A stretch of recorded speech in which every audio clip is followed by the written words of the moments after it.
이 말씀은 어떤 주제로 대화를 하시다가 예수께서 제자들에게 말씀하신 것인지 5절에 있는 말씀부터 보시면은 그 대화 주제를 아실 수 있습니다. 예수님과 제자들의 화두 주제는 예수님의 재림에 관한 것이었습니다. 재림뿐만 아니고 재림 때의 성전도 매우 중요한 의미를 가지고 있기 때문에 당시에 헤롯이 세워놓은 성전, 세웠다기보다는 이전에 스룹바벨이 세운 성전을 개축을 했습니다. 좀 바꾸어서 크게 증축을 했다는 말씀이에요. 본래 하나님이 다윗과 솔로몬한테 말씀하셔 주셨던 말씀대로 증축을 한 것이 아니고 개축을 했고요. 어마어마하게 크게 했는데 이유는 에돔 사람인 헤롯이 유대의 왕이 되기 위해서 바벨론이 아니라 로마에 아부를 하고 그런 정치적인 목적에 의하여서 유대의 왕이 되었습니다.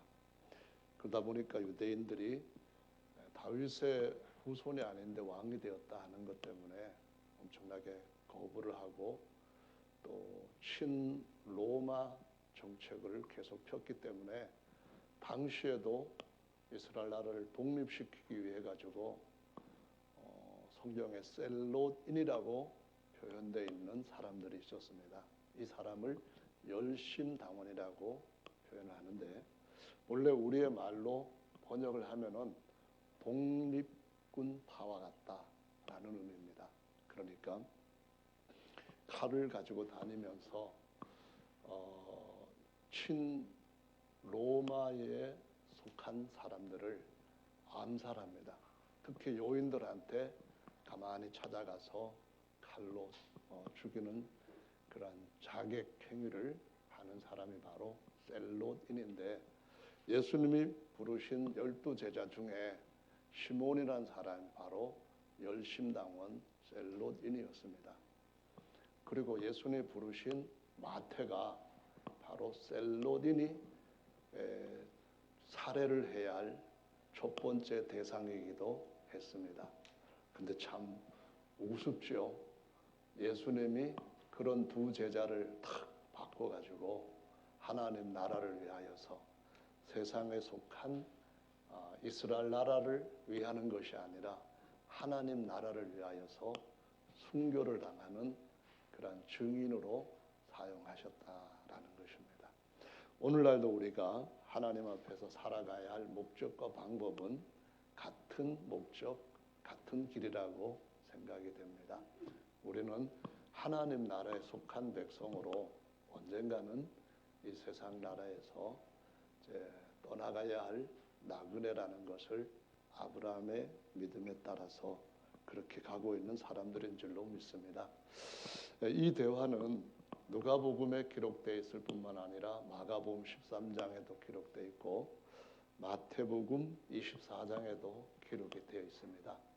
누가복음의 기록은 예수님께서 주신 말씀들을 쫙 요약을 해서 이렇게 두드러진 징조가 있을 것이다 라고 그 중에 핵심적인 것을 기록을 했는데 마태가 기록한 말씀에서는 조금 의미 있게 온역이라고 하는 이 징조는 기록되어 있지를 않습니다. 물론 이것은 본래 마태가 기록을 안 했다 하는 것이 아니라 나중에 성경이 어떤 과정을 통하여서 불태워지고 또 대적들에 의해 가지고 전부 다 없어지게 되는 그런 과정에 가만히 조금씩 숨져 놓았던 것을 나중에 다시 찾아서 모아가지고 새롭게 한 성경 본문을 만들었을 때 그걸 만든 사람들이 조금씩 차이를 갖고 만들었기 때문에 마태복음에 있는 내용 중에 어떤 헬라어 본문을 사용했느냐에 따라서 어떤 책은 어떤 성경 번역은 있기도 하고 어떤 번역 성경은 없기도 하다는 겁니다. 그래서 우리 개역 성경은 네슬판이라고 하는 헬라어 본문 가지고 번역을 했기 때문에 온역이라고 하는 것이 없고, 킹 제임스 번역에서는 다시 이것을 에라스무스판을 사용했기 때문에 온역이라고 하는 것이 명백하게 마태복음 24장 7절에 들어가 있습니다.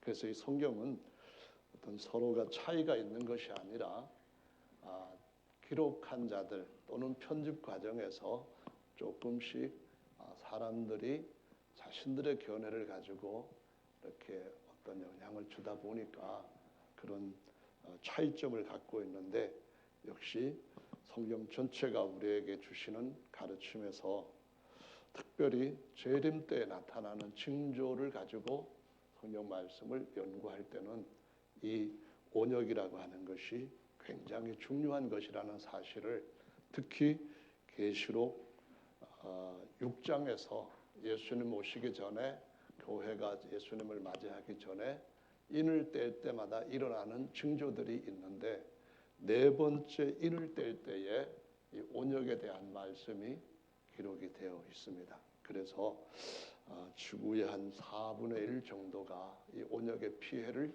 받게 될 것이다 라고 말씀을 하고 있는데요. 이 온역이라고 하는 것은 성경에 기록된 내용을 보면은 칼이라고 비유된 전쟁, 그리고 기근, 그리고 온역, 요 세 가지가 거의 세트로 따라다니는 것이었습니다. 계시록에도 보면은 그것들이 같이 나오게 되죠. 오늘 본문의 말씀에도 보면은 10절에 칼, 다시 말하면은 전쟁에 대한 말씀이 있고, 기근에 대한 말씀과 지진에 대한 말씀이 있고요, 온역도 있고 합니다. 그래서 이 온역이라고 하는 것은 성경 말씀에서 보면은 세 가지 말로 같은 단어를 조금씩 다르게 번역을 했습니다. 의미는 차이가 없어요. 역병이란 말로도 번역을 했고 연병이란 말로도 번역을 했어요. 역병이란 말은 사방에 막 퍼지는 그러한 질병 이런 의미인데, 연병이란 말은 앞에 전자를 붙이면 더 뜻을 이해하기 쉽습니다. 그래서 전염병이다 이런 말인데요. 히브리어에서 주로 온역, 역병, 연병 요 단어는 데베르라고 하는 단어를 씁니다. 데베르는 히브리어상 글자가, 히브리어 문자는 자음자만을 기록하고 자음자만을 만들어서 씁니다. 거기다가 맞는 모음을 맞는 자리에다 붙여서 말이 되게 합니다. 글은 전부 다 자음으로만 본래 기록하게 돼 있거든요. 그래서 말이 되게 하려면은 적당한 자리에 바른 모음을 집어넣어야 되는데, 이 데베르라고 하는 단어는 세 가지의 자음자로 기록이 되어 있습니다. 우리식으로 말한다면은 디귿, 그 다음에 비읍, 그 다음에 리을입니다. 영어로는 D, B, R 이렇게 세 가지 글자가 있는데, 요 데베르라고 하는 단어에 L을 두 번 붙여가지고 like D, 그 다음에 비읍, 디귿 비읍, 그 다음에 리을, 여기에다가 세 개의 자음자, 두 개의 자음, 모음 L을 붙여가지고 데베르라고 발음하면은 연병이 되는 겁니다. 이게 우리 호남 분들이 다른 사람 뭘 할 때 좀 농담삼아 연병하고 자빠졌네 뭐 이렇게 하는데, 연병 들으면은 뒤로 자빠지나 봐요. 어쨌든 간에 그 연병인데 전염병입니다. 근데 똑같은 디귿, 비읍, 리을에다가 아라는 모음을 두 번 붙이면은 다바르가 되는데요. 이것은 말씀이라고 성경에서 많이 사용하는 히브리 단어입니다. 이런 연병 또는 온역, 역병 이런 것들이 성경에서 성도들한테 어떤 의미를 가지고 있는가 하는 것을 요즘같이 온 세상이 이런 전염병으로 또는 바이러스로 인해서 굉장히 관심을 많이 갖고 있고 두려워하고 있는 시기에 성도들이 말씀으로 사는 거, 믿음으로 사는 거, 하나님을 의지해서 사는 것이 어떤 의미인가 하는 것을 오늘 살펴보려고 하는 것이죠. 성경에서 보면은 특별히 칼이라든가 기근이라든가 그 중에서 역병 이런 것들은 하나님께서 사람들이 하나님으로부터 멀리 떨어져 나갔을 때에 그들을 하나님께로 돌이키기 위해 가지고 하나님께서 그들을 계속 부르시다가 콜링 계속 부르시는데도 불구하고 더 거역하고 더 멀어지고 할 때에 이런 걸 가지고 그들을 징계하시면서 회개시키고 곧 주님께로 돌이키는 사례 많이 볼 수가 있습니다. 그래서 모든 전염병이 그러면 하나님의 징계냐 이렇게까지 생각할 것은 극단적인 것이니까 조심해야 되죠. 예를 들자면은 욥 같은 경우는 정말 하나님이 사단에게까지 자랑하고 싶어하신 그런 의인이었습니다. 그런데 욥한테는 머리에서부터 발끝까지 엄청난 악창이 났어요. 그러면은 그 친구들이 너 왜 이런 엄청난 질병의 고통을 받는지 아냐? 너 하나님 앞에 죄를 숨지고 있었으니까 회개해라. 그러면 나을 거다. 그랬는데 주님이 나타나셔서 하신 말씀은 너의 친구들이 하는 이 말은 다 전부 다 안 맞는 말이다. 내가 너를 단련하고 어떤 환경에서도 하나님을 신뢰하고 하나님을 경외하고 하나님을 의지하는 너를 통하여서 사람들한테 나를 신뢰할 만한 이유가 뭔지 신뢰하고 난 뒤에 받을 수 있는 하나님으로부터 오는 보상이 뭔지 신뢰할지라도 전혀 그것이 인간의 선택보다는 하나님께서 주신 계획이 훨씬 뛰어나다고 하는 사실을 보여주는 증인으로 사용하셨던 것을 볼 수가 있습니다. 그래서 누가 병 걸렸다 그러면은 에이 하나님 앞에 기도도 안 하더니 멀지고 싸다 이렇게 하는 좀 좋지 못한 마음은 갖지 않는 것이 필요한 줄로 믿습니다. 어쨌든 간에 신약에서도 보면은 아주 큰 부자가 나옵니다. 누가복음 16장에 예수님이 바리새인들과 대화를 하실 때에 엄청난 부자에서 태어나서부터 죽을 때까지 부모님 재산 물려받고 자기가 잘해서 복을 받아서 평생토록 매일 큰 잔치를 하고 친구들도 전부 다 대단한 사람들만 왔고 어느 날 죽었답니다. 그가 죽었을 때에 조문객들이 얼마나 많이 왔는지 몰라요. 좋은 차에 조화가 그냥 양쪽 길에 쫙 끝이 안 보일 정도로 그렇게 많이 아마 이렇게 세워져 있었을 겁니다. 그런데 그 집에 어떤 사람 하나가 있었습니다. 문간 옆에 조그마한 데 처박혀가지고 바닥에 꺼져 깔고 매일 군대에서 나온 부대찌개가 아니고 부자찌개도 아닌 버린 짬밥을 먹으면서 겨우겨우 연명하는 사람인데 온몸에 나쁜 그런 독창, 악창 이런 것들로 인해 가지고 죽을 때까지 고생을 했던 사람입니다.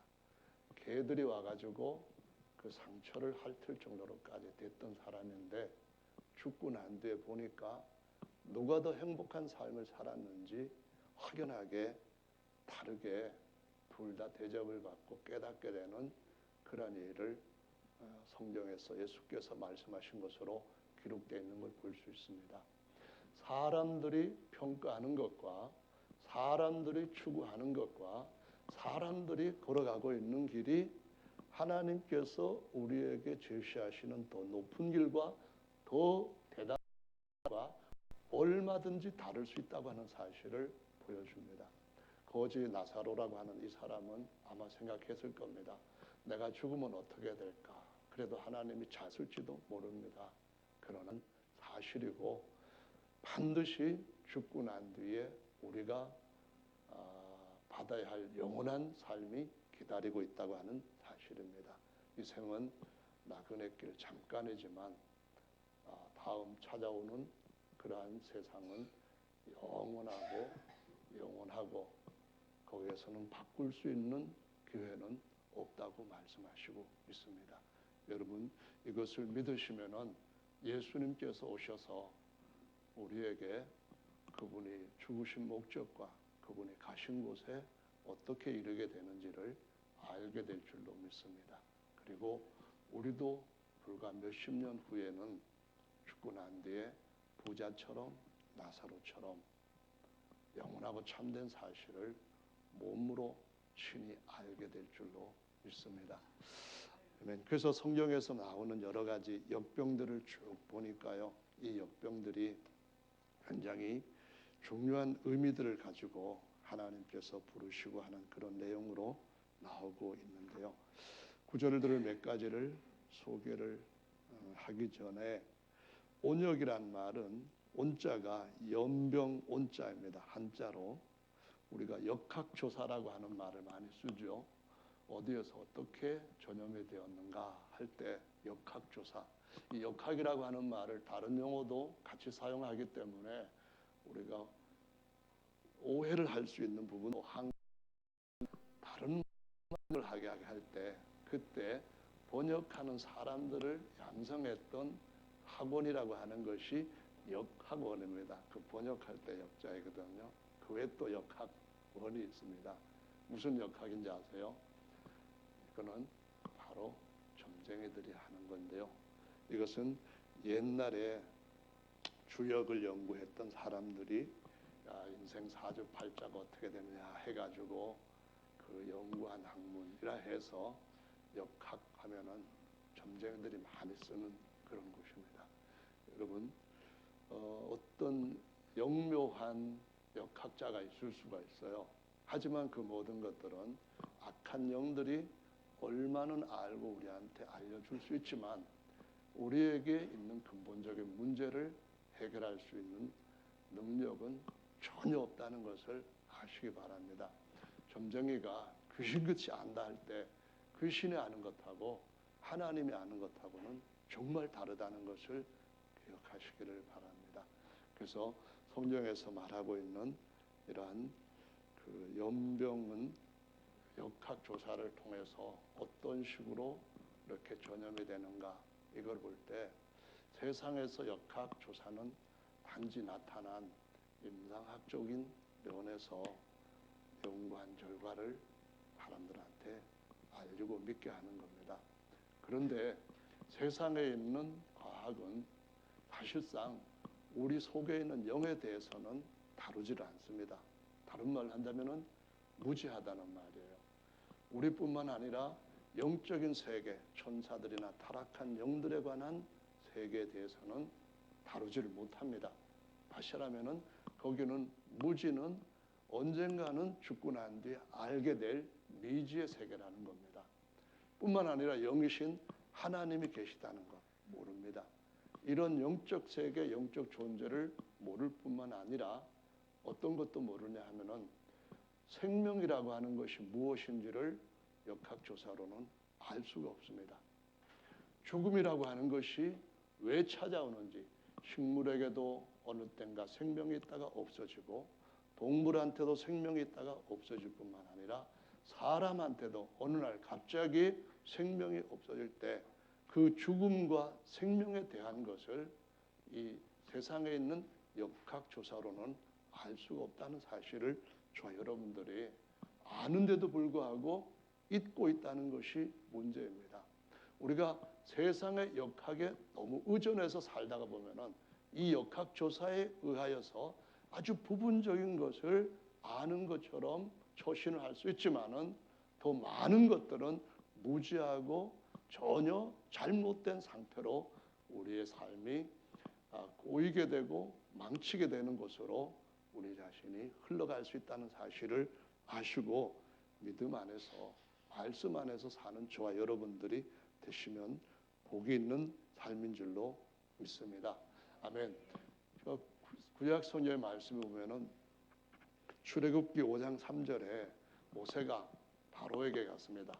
파라오에게 가서 뭐라고 말하는가 하면은 이제 400년 동안 우리를 종살이 시켰고 하나님이 지금까지 참아주셨으니까 이제는 우리를 놔주세요. 왜냐하면 하나님이 400년 만에 우리를 하나님을 섬기는 자리로 옮기려고 약속하셨고 예언하신 대로 이제 하시겠답니다. 그랬더니 야훼가 누구냐? 나는 야훼를 모른다. 나는 애굽의 많은 신들을 알고 신들을 경배하고 나도 그들보다 조금 못한 신으로 대우를 받고 있는 몸인데 야훼 그까짓 게 뭐냐? 이렇게 나왔습니다.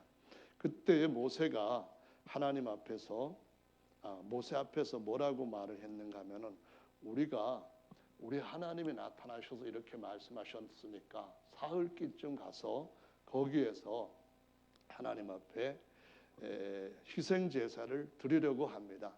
가기를 허락하여 주시오. 만약에 허락하지 않고 우리가 못 가게 된다면은 하나님께서 대베르로 또는 칼로 우리를 치실까 합니다. 이렇게 왕 앞에 얘기를 합니다. 이 말은 무슨 말입니까? 하나님께서 이스라엘 백성들을 종살이에서 그냥 500년, 1000년 사는 것을 원치 아니하시고 반드시 자유의 몸으로 나오게 하시기를 원하신다는 겁니다. 그러기 위해서는 애굽의 이전의 삶을 그냥 정상으로 생각하고 안주할 것이 아니라 하나님께서 계획하신 더 나은 삶을 알고 조금 힘들더라도 그 하나님 앞으로 나아가서 비록 그것이 사흘길의 광야 같은 삶이라 할지라도 우리 자신을 하나님 앞에 드리는 것이 정말 영원한 자유와 안식을 누릴 수 있는 행복이라는 사실을 알고 가야 된다는 겁니다. 만약에 가지 않으면은 역병이 내려오는 그 땅에서 같이 역병을 당할 수밖에 없다, 그런 얘기거든요. 성경 말씀 보면은 이스라엘을 애굽에서 하나님이 이스라엘 백성들 이끌어내실 때에 10가지 재앙으로 치셨습니다. 근데 네 번째 재앙이 무슨 재앙인가 하면은 바로 생축들, 짐승들한테, 가축들한테 내리는 질병이었습니다. 이 네 번째 질병으로 인하여서 애굽의 모든 소, 양, 말, 약대 모든 것들이 다 온 전신이 막 피부에 이상이 생기면서 다 퍽퍽 연병으로 자빠지고 있습니다. 그런데 하나님이 이스라엘 백성들의 생축에는 하나도 어떤 짐승도 헐떡거리지도 않도록 안전하게 지켜주신 것을 볼 수가 있습니다. 성도 여러분, 이 세상에 지금도 이런 질병이 많이 나돌고 있다는 사실을 잘 아시잖아요. 지금까지 그 약자로 ASF라고 하는 아프리카 돼지열병 있습니다. 우리나라도 저 북쪽에서 넘나들고 있는 멧돼지 이런 것들한테 의해 가지고 가축들 중에 특별히 돼지들이 엄청나게 많이 살처분 당하는 일들이 일어나고 있는데요. 지금까지 가축으로 키워진 돼지가 31만 5,004마리가 살처분을 당했다고 합니다. 이게 바로 뭐에 의해서 그런가 하면은 조그만 바이러스 때문에 그런 거예요. 한 마리가 증세가 나오면은 다른 것들도 아직 확진이 안 됐는데도 불구하고 어떻게 합니까? 한꺼번에 거기 있는 거 전부 다 구덩이 파고 묻어버리는 거예요. 그래서 한 마리당, 그러니까 진짜 ASF에 걸려있는 돼지 한 마리당 10,000마리가 같이 생매장을 당해버리는 겁니다. 돼지에게 이 바이러스 하나의 감염이 일어난다고 한다면은 옆에서 같은 우리에서 건강하게 살고 있는 것들까지 다 없어져 버린다는 것을 보여주고 있습니다. 그러니까 우리가 살아간다는 세계, 생명이 있는 세계에서 사는 동안에 생명과 사망이라고 하는 것이 식물에게나 동물에게나 인간에게 얼마나 중요한 의미를 가지고 있는가 하는 것을 이해를 해야만 됩니다. 뿐만 아니라 조류독감, 인플루엔자 요거 말입니다. 오늘 2일 날 홍콩 사우스 차이나 모닝 포스트에서 발표를 했는데요. 홍콩에 있는 그러한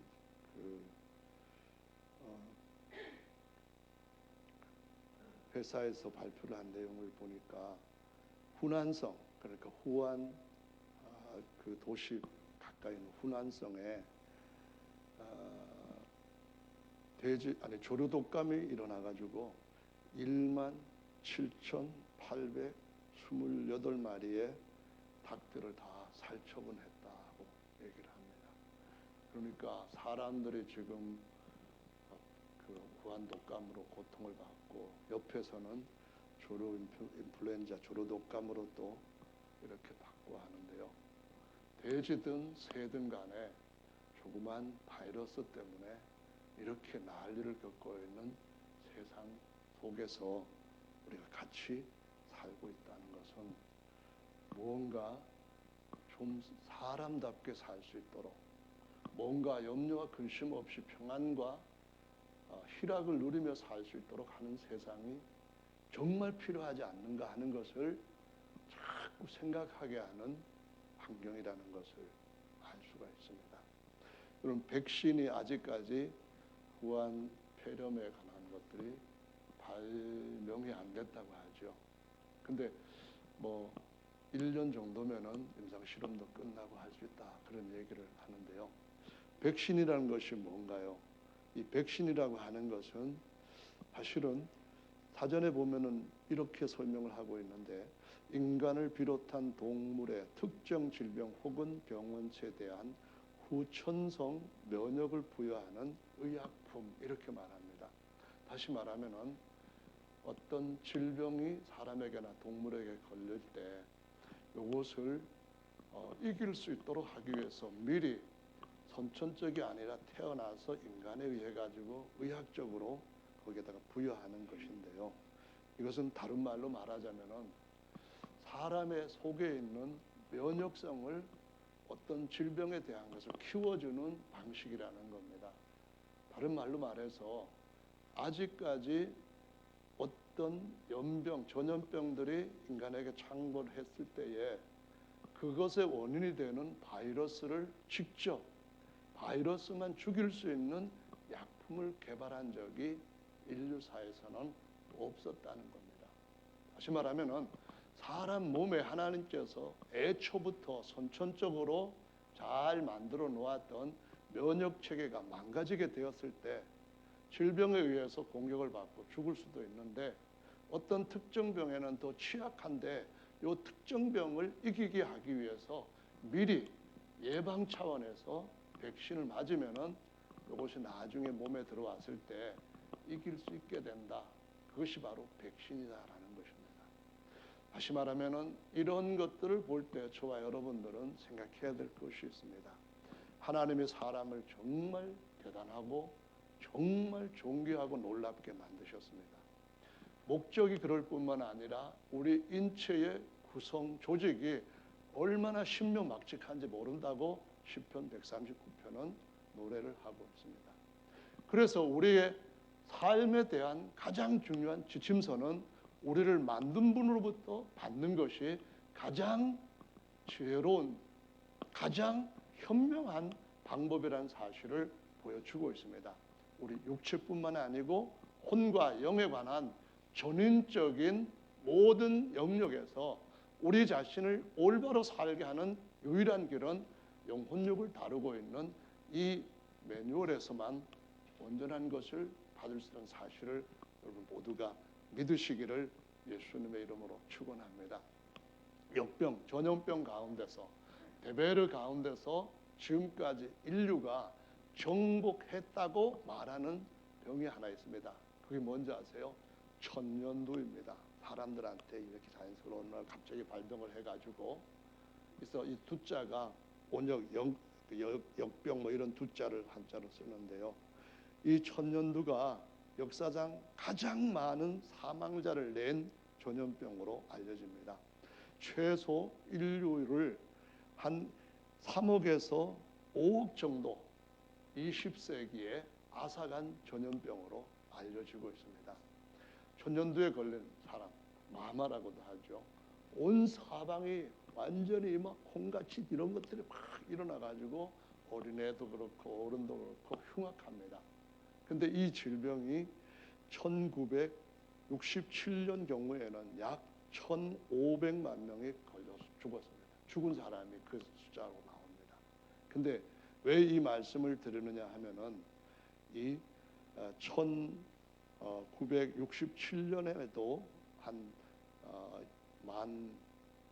1,500만 명이 죽었는데 이것을 이제 정복한 백신이 1519년에 1519년이 아닌데요.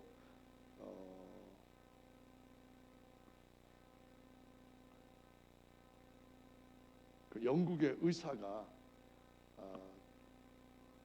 그 백신을 발견하게 되었는데요. 기원전 1600년경에 이집트의 문서에도 보면은 람세스 5세 바로가 천년도로 사망했다는 기록이 있어요. 기원전 1160년이니까 예수님 오시기 전에 한 1160년, 그러니까 오래 전부터 인류 역사를 한 3000년에 걸쳐 가지고 천년도가 사람들을 죽여왔는데요. 영국의 의사 에드워드 제너라는 사람이 어떻게 해서 약을 예방 그 백신을 발견하게 되었는가 하면은 당시에 소젖을 짜는 일을 하는 여성들이 천년두에 걸리지 않는다 하는 이러한 세상의 말을 듣고 천년두에 걸린 여성의 손에서 채취한 고름을 어린 소년의 천년두 걸린 소년의 상처에다가 발라봤더니 천년두가 나았답니다. 그래서 거기에서 채취를 해가지고 인류 최초로 전염병이라고 정복했다고 하는 천년두를 예방하는 효과를 받고 이걸 이제 우두법이라고 해서 1979년에는 그년부터는 사실상 천년두가 세상에서 사라지게 되었다고 얘기를 합니다. 어떻게 해서 천년두를 인류가 정복을 했는가? 그것은 인류가 바이러스를 정복하는 특별한 약을 개발한 것이 아닙니다. 병 걸린 그 소녀가 소젖을 짜는데 젖수에 젖을 짜는데 그들은 조금 걸렸다가 그냥 아무렇지도 않게 나아버리는 걸 보고 이게 어찌된 일이냐 해서 자연스럽게 상처에서 일어나는 그거를 원료로 채취를 해가지고 그걸로 백신을 만들었다는 말은 무엇을 의미하느냐 하면은 지금까지 인류가 조그마한 바이러스, 조그마한 박테리아, 미생물과 생물 사이에 있는 이런 바이러스 같은 것들도 정복할 수 있을 만큼의 능력을 갖고 있지 않다는 사실을 보여주는 것입니다. 로봇을 만들고 사람들이 정말 대단한 복제를 한다니 하는 그런 모든 것들은 사람들 스스로 다른 어떤 능력들, 체계를 개발해 가지고 하는 것이 아니라 있는 것들을 사용하는 겁니다. 복사를 하는 것입니다. 본래 그것의 원저자는 그들이 아니라는 겁니다. 그 모든 것들을 실제 처음부터 있게 한 분, 그래서 조금 바꾸어 가지고 병을 치료하거나 아니면은 모조품 인간을 만들거나 하는 그런 모든 일의 근본적인 체계는 원지은이가 하나님이라는 사실을 명백하게 보여주고 있습니다. 여러분, 바이러스 사람이 만들 수 있습니까? 박테리아 만들 수 있습니까? 어떤 바이러스, 박테리아가 등장했을 때에 그것만 타켓으로 삼아서 사살하는 약을 아니면 어떤 방법을 인간들이 갖고 있습니까? 인간은 아무리 뛰어난 존재라 할지라도 그가 세계 절반을 정복하는 정복자라 할지라도 조그만 박테리아, 조그만 바이러스 정복하지를 못하고 죽어갔습니다. 이 사실을 우리는 분명하게 인식해야 됩니다. 이 사실을 인식을 했다고 한다면은 그러면 인간은 어떤 존재인가? 인간은 왜 살아가고 결국에 가서는 어떠한 목적지에 이르게 될 것인가 하는 사실을 진지하게 생각을 해야만 됩니다. 성경은 그래서 여러 곳에서 이 말씀을 하시고 있는데 인간들이 하나님의 계획에서부터 벗어나기 시작하셨을 때 하나님은 인간의 나약함을 인식시키기 위해 가지고 특별히 정말 아무것도 아닌 것처럼 여겨지는 그러한 이 바이러스 같은 것들을 가지고 그들을 깨우신 것들을 볼 수가 있습니다. 그 중에 아주 대표적인 예가 어떤 것인가 하면은 하나님께서 모세에게 말씀하신 것이 있습니다. 애굽에 대해서 말씀하실 때였습니다. 뭐라고 했는가 하면은 모세가 바로에게 가서 이렇게 얘기를 합니다. 내 말을 안 들으면은 내가 너희들을 온역으로 칠 것이고 너희 나라는 없어지게 될 것이다. 이렇게 말씀하셨습니다. 물론 임상학적으로나 아니면은 역학조사를 통해서 알 수 있는 것은 이렇게 바이러스가 어떻게 나왔다. 그러면은 박쥐를 숙주로 하고 있던 바이러스는 어디서 생긴 겁니까? 근원적으로 그놈이 어디서 나온 겁니까? 죄가 어디서 왔으며 사망이 어디서 왔느냐, 이것에 대한 해답을 모른다면은 육체에 있어서도 지극히 아무것도 아닌 것들도 인간들은 찾아낼 수가 없습니다. 한 바이러스를 통하여서 하나님은 애굽의 모든 사람들을, 모든 생축들을 다 없앨 수도 있다는 사실을 보여주시고 있습니다.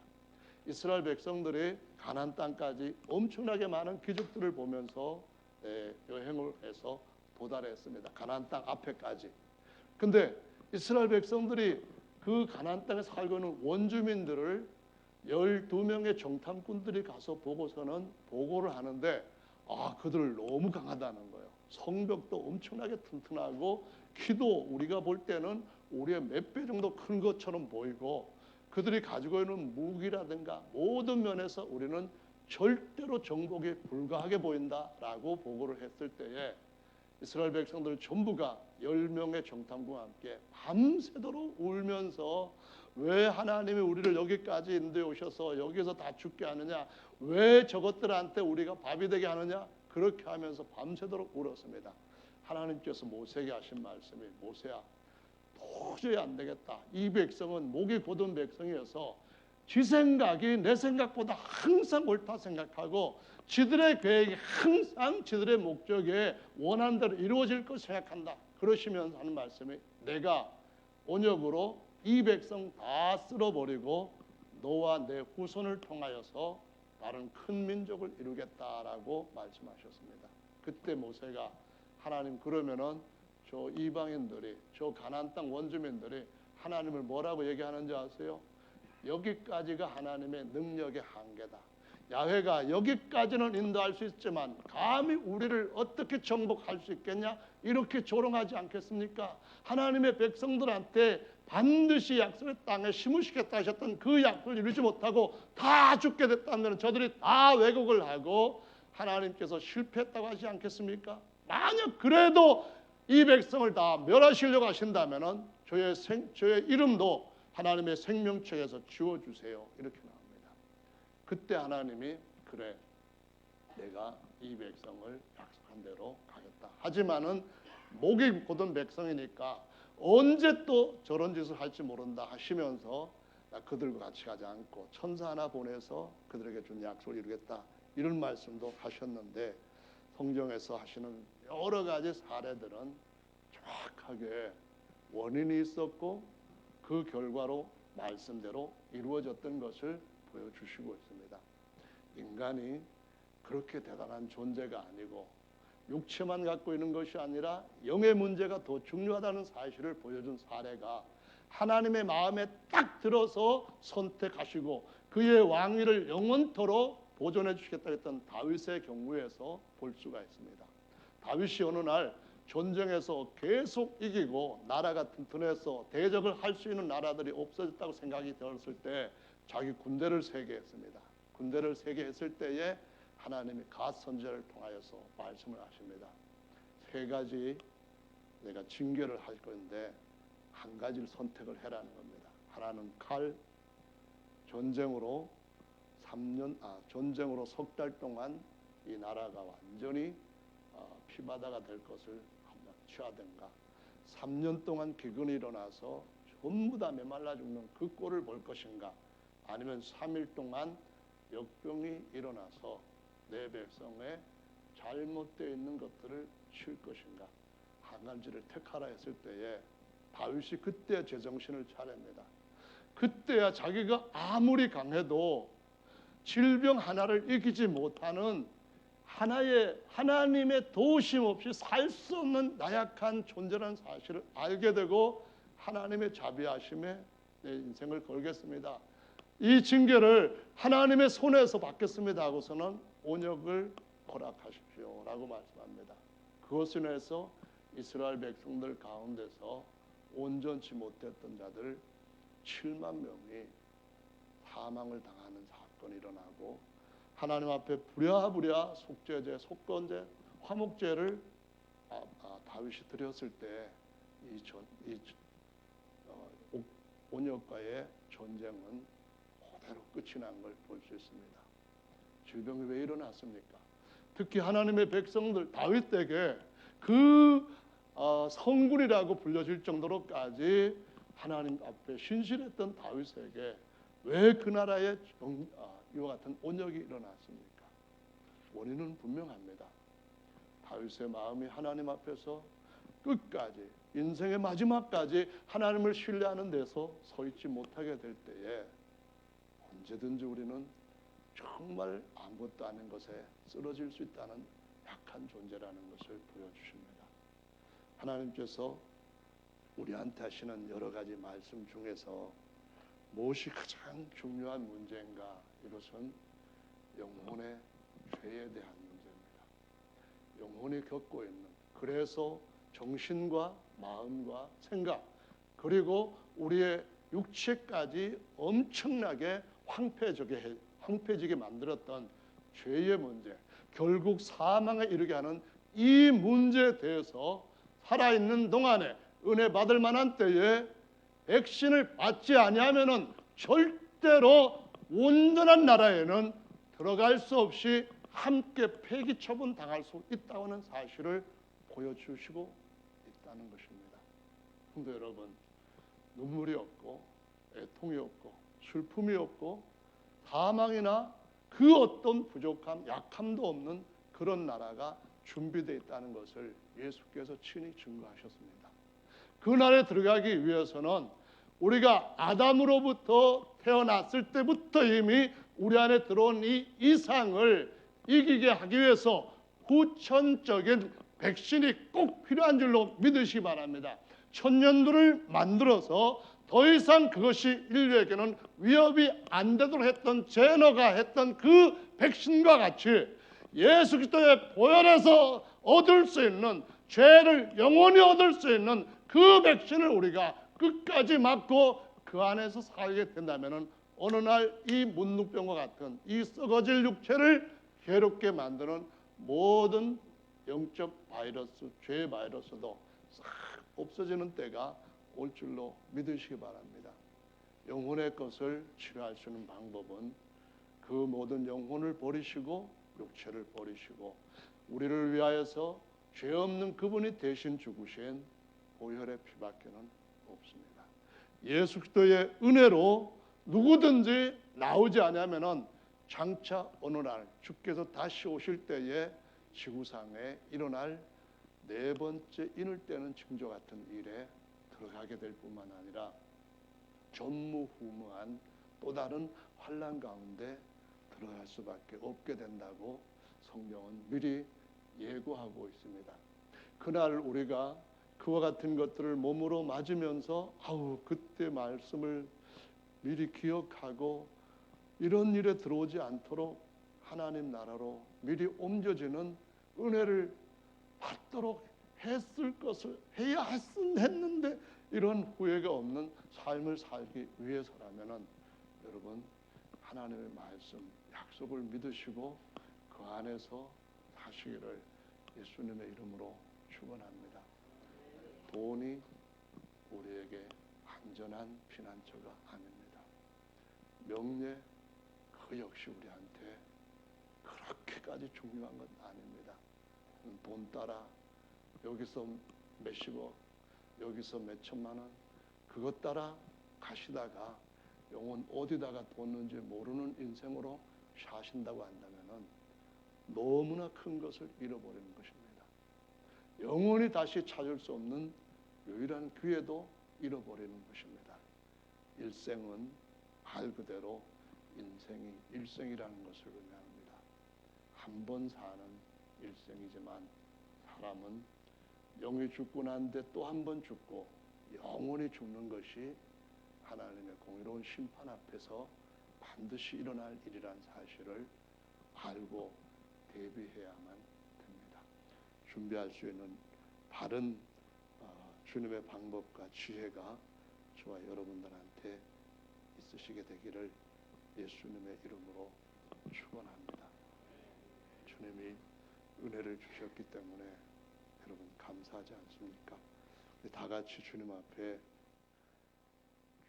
그 아름다운 나라에 절대로 죄인은 들어올 수 없다고 하는 이러한 선언을 듣게 될 날이 올 것이라고 다시 한번 생각하시면서 우리 함께 기도하는 시간 갖겠습니다.